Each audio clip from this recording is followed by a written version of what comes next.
Well, any initial reflections on the board about any of the comments that we've heard so far, including Ms. Rowe? Well, I'll just start it off. I'm sure we'll all talk many times. One of my concerns is that we were charged by the council now, for whatever their reasons, to come up with guidelines to help them for generic guidelines. And a lot of the discussion seems to be focused specifically on community house. I certainly appreciate everybody's frustration, but this has not been with what we have been charged with, is finding after the fact guidelines. And so that's one comment I want to make. The other comment I want to make is that I'm certainly happy to hear from Chris about the possibility of a consortium of churches helping with homeless shelters. If that is indeed what ends up happening, this site will be the site that everybody's addressing, the specific site, would be home to Community House, which would be a voluntary program, which seems to me to not pose a significant amount of risk. I admit that's an assumption, but I would assume that people who are volunteering to live someplace to seek help because of their circumstances have themselves at heart and are not necessarily going out there and committing crimes. So I guess that's how I'll kick off the discussion. I did want to comment on a couple of things. The issue of whether or not the sex offenders are housed there, I've heard that argument before, but I think it's up to each service provider to decide the type of service that they're able to provide. Mention when it also made that there's not a domestic violence shelter. Should the shelter also have that? Should it also have every other service that is not provided? I think it's too broad a brush to try and say that a particular facility needs to serve X, Y, and Z, but not A, B, and C. If, in the spirit of cherry picking, I think we can't cherry pick the services as well that we might like to see a facility. I think that has to be up to the folks who are deciding to provide those services. Yes, the concerns about the neighbors, I think there are real concerns there. One of the major facilities right next to it, though, has also endorsed it twice, so the United Church is very much in favor of it. So they're a facility that's going to be right next to it. So and the point that I want to make with that is that there are lots of I think the point about hard evidence is or hard facts is a very important one. And I won't repeat the oft-used quote about statistics, but I'm not a statistician. As far as the crime focus points, if we wanted to take that as an example, we have one set of statistics here. We have another study. One set says crime is focused in these places. Another study says they're focused in these places. So already we're faced with the dilemma of, well, which one of these is right? Or are both of them wrong? Or are they both wrong just a little bit?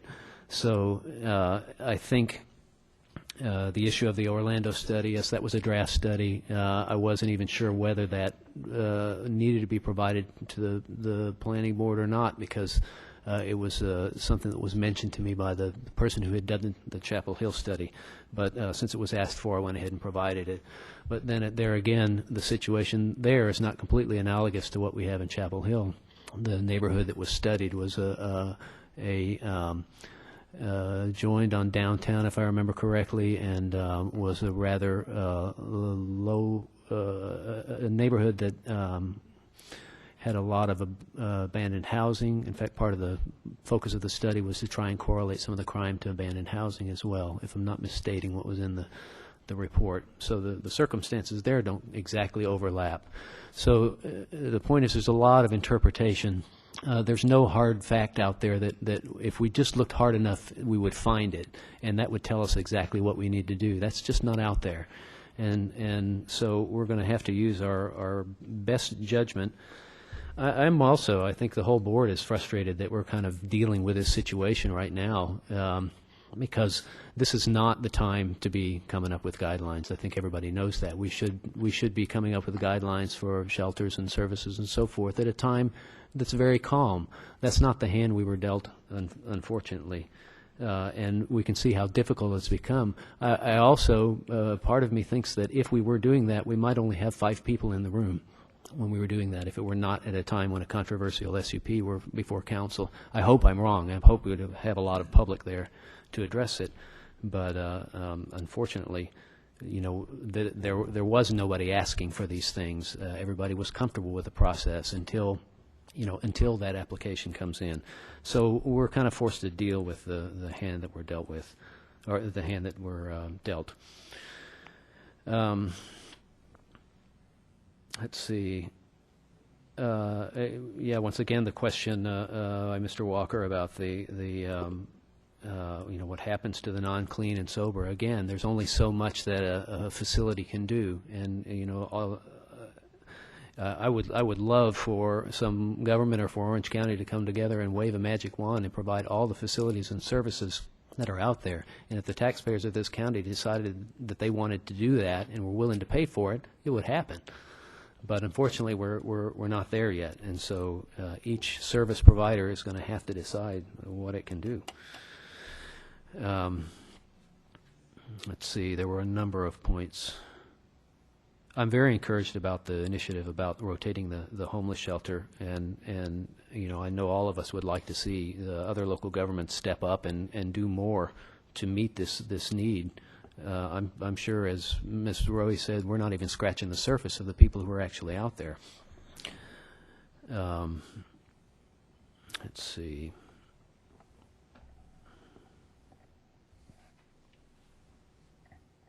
And then I think I'd just like to say, as we get into our discussion of the guidelines, the issue of the materials. The entire planning board received all the materials that were provided to council when we first took up the charge and appointed the subcommittee. So we're happy to get them again and have them to look at, but it's not true that we didn't have those materials. So everybody received the links and the materials, everything from the government sites and the materials that Mr. Peters provided and everything else that came to us initially. So it has been part of the material, and it'll continue to be part of the material that moves on to council from us.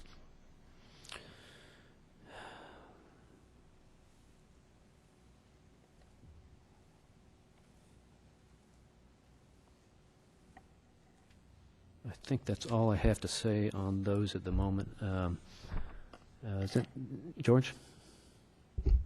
Well, I had some comments I want to make on the guidelines, but not if people still have comments they want to make about what's been discussed tonight. Any other general comments before we move on to our James? I just have one comment about the timeline. Where are we?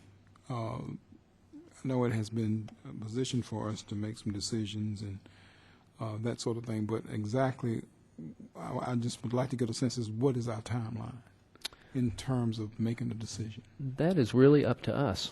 If, for instance, if we decide that we would like to have the police department come down and comment to us directly as part of our meeting, we can hold this over. I think, I don't want to speak for the whole board, I don't think we would want it to drag out too much. I think the council would find it very useful if they had our guidelines, at least for reference, at the time they consider when the SCP comes back to them. But we also have this work that it's basically up to us to decide how long and how much effort we want to put into it. And I just remind the board that we did present the idea to the council of engaging a consultant if we wanted to come up with some more hard and objective information, and they were not favorably disposed to that at the time. I would feel comfortable with that because I just feel like that it is going to take more time.